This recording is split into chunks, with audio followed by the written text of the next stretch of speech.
Pokemon is one of my all-time favorite franchises and had a humongous influence on my life. From my earliest gaming preferences, to my art style, to my obsessive completionist mindset and passion for collecting. But what always stuck out to me the most were those titular Mons. Now you won't see a lot of love for the old school roster in this list, but hopefully I can make a convincing case for my top picks. Now a lot of my preferences stem from a Pokemon's design, but I also heavily weigh each Pokemon's usefulness in battle. As such, I'm sorry to say, some of my favorite cutie boys like Pumpkaboo and Fione couldn't make the cut. And finally, some of these guys I just have a lot of history with. Maybe they were star players during a playthrough, or survived a clutch victory in a Nuzlocke.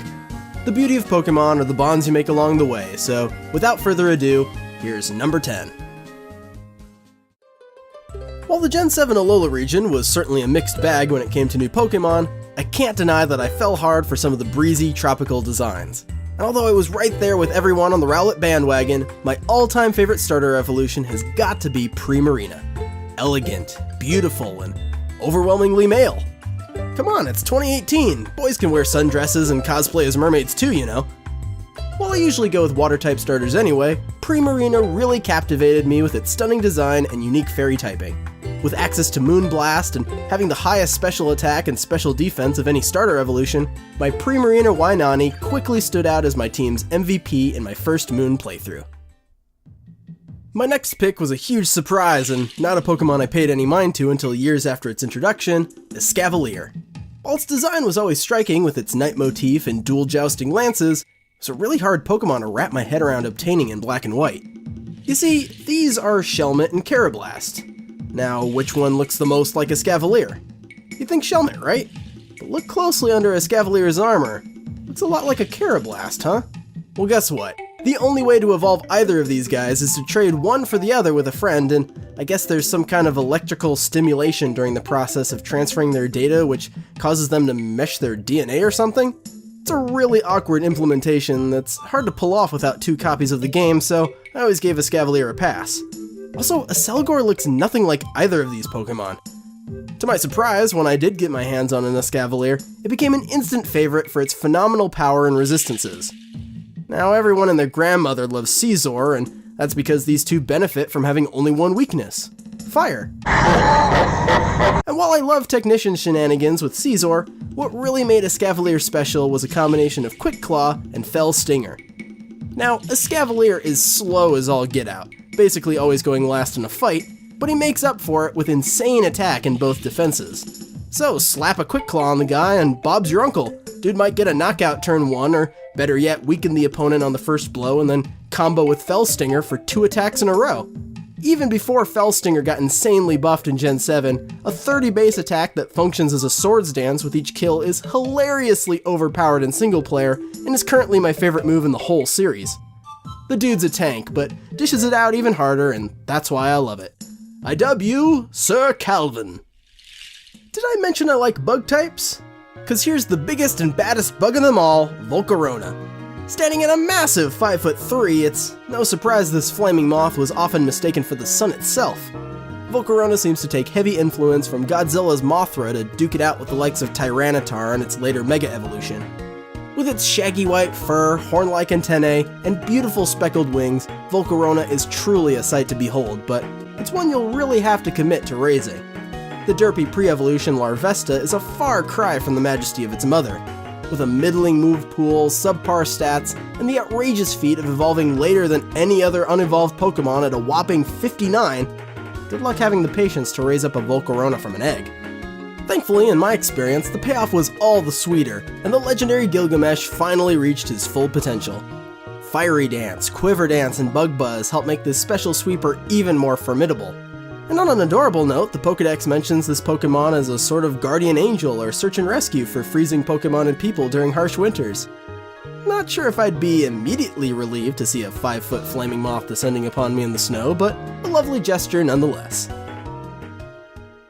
The Pokemon franchise has gotten a fair bit of flack for the, what some might call uninventive, inanimate object subclass of Pokemon. Your ice cream cones and trash bags and keyrings and such. I've never really had many qualms with these designs because, for the most part, all Pokemon designs can be derived from nature or technology, and some seem to intentionally mimic human inventions for survival, like the Voltorb family. My absolute favorite of this category is Aegislash. the rare exception to most man-made Pokemon for actually possessing distinct genders, most likely due to the fact that they embody the souls of the departed. The Aegislash family are all possessed swords and shields that suck the life force from those who attempt to wield them. Sick. The whole line is so ornate and regal with their intricate sheaths and ribbon-like tapestry that act as arms. Look how cute Honedge is carrying his sheath around. Ghost and Steel provides a swath of immunities and resistances, but Aegislash's greatest attribute is its exclusive ability Stance Change. By using its signature move King Shield, Aegislash is not only protected from all damage, but if the opponent makes contact, their attack is dropped by 2 stages. Yikes! And on top of that, Aegislash's stance changes to the defensive position, swapping its massive 150 attack and special attack for 150 defense and special defense. Similarly to Escavalier, Aegislash is the best of both worlds, who can easily take a hit in shield form and retaliate with its souped up blade form right after. With incredible move coverage, fun mind games with stance change, and a stellar design, my lovely Anglichelle is certainly worthy of royal status. The newest inductee hasn't had a lot of time to prove itself, and I've yet to name one or even use it in battle, but purely through its design and potential for carnage, the only legendary Pokemon on the list, Marshadow. While the box-cover legendaries are always exciting to catch, I've never really enjoyed using them. You always find them late in the game when you've already solidified your team, and they're overpowered and not really that satisfying to use. The big boys also tend to be a little busy in the design department, and I tend not to gravitate to them very often. The smaller mythical Pokemon, on the other hand, tend to be cuter, more visually appealing, and often fit in more with the Pokemon you're already using. Marshadow really appealed to me as one of the small handful of Ghost-type legendary Pokemon with the wholly unique Fighting Dual type. Although this doesn't offer a ton of resistances, the sheer versatility of Marshadow's moveset is something to behold. I mentioned I like the boost that the Technician ability gives to weaker moves like Shadow Sneak and Rock Tomb, but powerful fighting techniques like Close Combat and the sneaky stat-stealing move Spectral Thief accompany a whole host of elemental coverage moves. Marshadow hits hard and fast and is the perfect revenge killer. I love his derpy blank expression and his cuddly, swirly body, but the way he glows green when he's angry or attacking is a really cool touch. It makes him look more threatening than your typical adorable mythical Pokemon. Marshadow is just another reason I wish we had more breedable legendaries like Manaphy and Fione, or low-level gifted Pokemon like Jirachi, so I could raise a tiny level 5 Marshadow for some future playthrough. But until then, Marshadow is only number 6 on the list. Is it obvious yet that I adore ghost types as well? Cause here's another one, DJ Raps, my Cofagrigus. The only single-type Pokemon on the list, since I tend to prefer extra same-type attack bonuses and added resistances when composing my teams. A pure ghost type like Cofagrigus has a lot less to offer offensively than Marshadow and less defensively or uniquely than Aegislash, but the guy just speaks to me. It was one of the very first Pokemon I saw for Gen 5, and it immediately bumped up my hype for the game. I've always had a fascination with mummies in ancient Egypt, and a sarcophagus-themed ghost-type Pokemon was a match made in heaven, or hell, or whatever the ancient Egyptians believed in.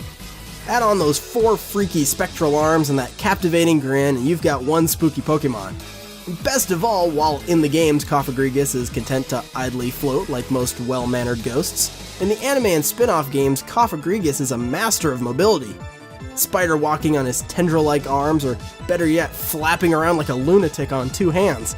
Somehow Cofagrigus is both terrifying and hilarious. And not to discount its effectiveness in battle, Cofagrigus has great defenses, and its signature ability Mummy causes a zombie-like spread that shuts down the abilities of Pokemon that touch it, really hampering a lot of threats. They even hoard gold and eat grave robbers. They're like the no-faces of the Pokemon world, and I can't get enough of it. Let's take a break from the ghosts and highlight another newcomer. Well, a twist on an old favorite. The air-riding, sweets-loving mascot of the Alola region, Alolan Raichu. The introduction of Alolan Pokemon was insanely smart. Not only was it comforting for older players returning to the franchise, but it breathed new life into the dusty old Gen 1 Pokemon that I can't bring myself to get excited about anymore. Now, I always loved Raichu more than Pikachu growing up. He was bigger and sharper and stronger, and I liked his orange and brown colors. Pikachu was the Pokemon that I had to pick up in Viridian every time I played through Blue, so Raichu became a recurring partner throughout Gen 1. But as new electric types were introduced with better stats and more interesting dual types, I never felt the need to go back to the classics. But slap on a Psychic type and round out those features and you've got yourself a huggable surfing mouse that I just can't resist. Those bright blue eyes and tiny little smile are just too precious, and I'll never get tired of watching him swaying on his tail on those invisible psychic waves. I'm also happy we didn't get an Alolan Pikachu or Pichu as well. Alolan Raichu gets to be his own weird thing who doesn't need to compete with fan favorites.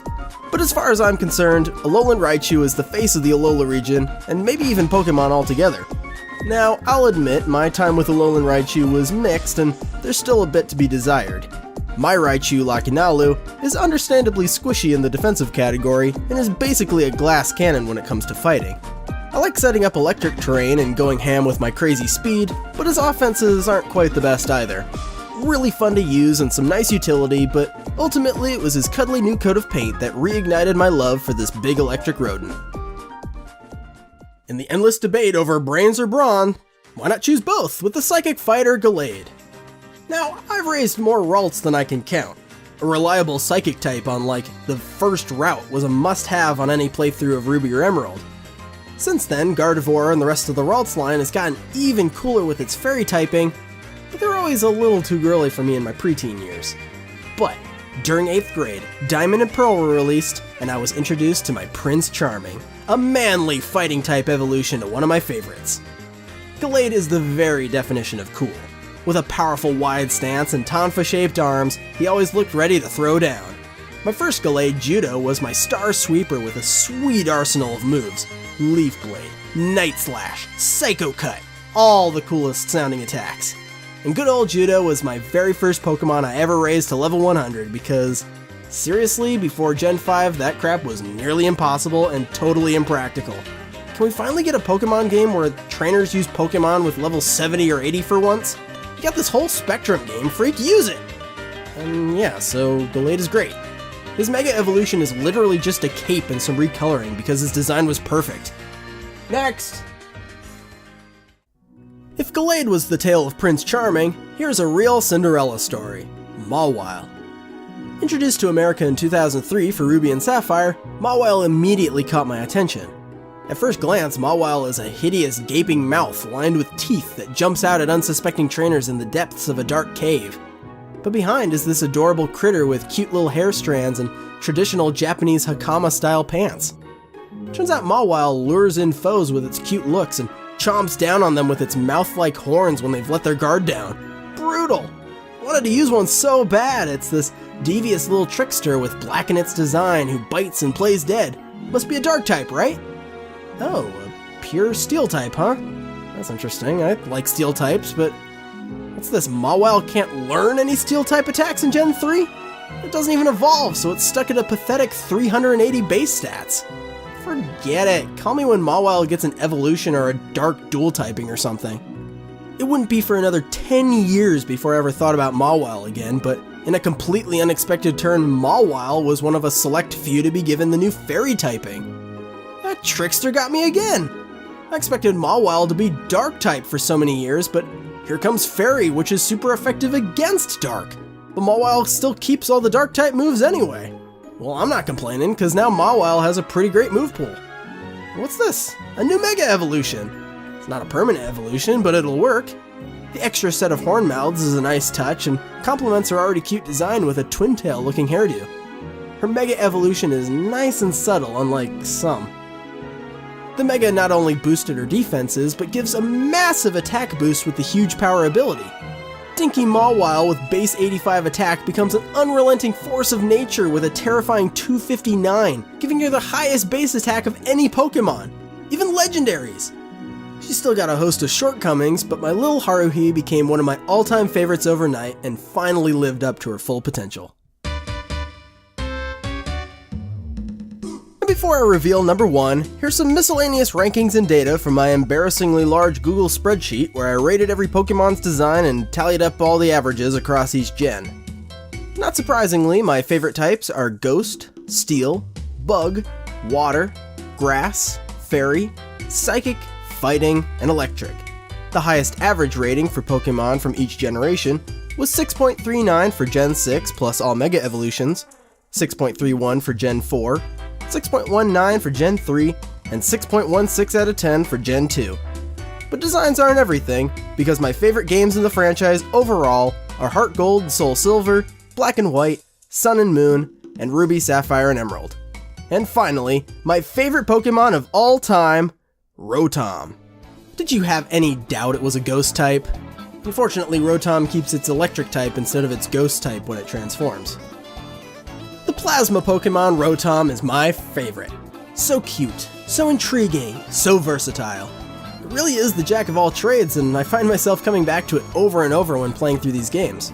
Introduced in Gen 4, I thought Rotom was a mythical Pokemon for years. There was only one in the game and was listed smack dab at the end of the Pokedex next to the Lake Trio. Rotom was one of the last great sources of online rumors. Multiple times. In Diamond, my friend told me that there was a ghost in the TV at the old chateau, a creepy mansion on the outskirts of Eterna Forest. There were ghost butlers and dead little girls abound, but to no avail, I could never get the TV to reveal a dang Pokemon. I tried countless things and searched the internet for clues, but ultimately gave up. That is, until I found the secret. I was just supposed to beat the Elite Four and come back at night, and bada boom, Rotom. But again, like some kind of curse, I found myself on a wild goose chase for Rotom yet again 6 years later at the Lost Hotel, a rundown building full of hoodlums. I heard that wild Rotom had been spotted leaping out of trash cans, so I went to investigate. I found nothing but Trubbish and the occasional Garbodor, but never a Rotom. I tried different times of day, every day for a week. I reset the internal clock and changed the calendar, but little did I know that Rotom only appears on Tuesdays, and messing with your clock blocks daily activities in the game, so I waited a full week and finally got my hands on a shiny new Rotom in glorious 3D. Man, this little guy is so cryptic. But so worth it, cause Rotom is so much fun to use casually. The base Rotom is speedy, and I love the combo of Ghost and Electric. And since he can float, there's no downside of being part electric. I love inflicting status ailments like paralysis and burn and then hexing them for double damage. Too bad this form is basically inferior in every way to the appliance forms. If you can find an oven, washing machine, refrigerator, electric fan, or lawnmower, always conveniently located in the same room or cardboard box, your Rotom can possess it, inherit its typing, and utilize its unique properties: fire, water, ice, flying, and grass. You could have an entire team of Rotom! Now, Wash Rotom is the obvious fan favorite for its great resistances and access to Hydro Pump, but my favorite was always Fan Rotom. While it is redundant for a flying type to have the Levitate ability, I can't deny how fun it was to run a Paraflinch moveset on this little guy. Thunder Wave or Discharge on some unsuspecting Pokemon and Air Slash them so they only have like a 50% chance to retaliate. I could go on and on about how cool I think Rotom is. I was floored when I saw that Rotom would be accompanying me on my Alolan adventure as a possessed Pokedex, but I was kinda disappointed that it couldn't battle and was a little too chatty for my liking. He still got a pretty cute design and wasn't too obnoxious in the anime. My dream for Rotom would be to get an evolution to take advantage of its unique ghost typing, but I'd be just as happy to see a new slew of appliances get the Rotom treatment. A ground-type jackhammer, or a dark-type coffee machine, or a fighting-type Pokken arcade cabinet. Whatever they decide to do with the little guy, he'll remain the one to beat for future generations. Thanks for hanging out and indulging me with this silly list. Now it's my turn to hear your favorite Pokemon. Are they the strongest, cutest, somewhere in between? Leave a comment below and consider subscribing to the channel for a follow-up video. While on the whole, I think Pokemon has more good designs than bad, there's a select few of the most unspeakable, unlovable, unusable Pokemon out there, and I plan to lay it all out in the next video, so stay tuned. Also, follow me on Twitter and check out my Patreon.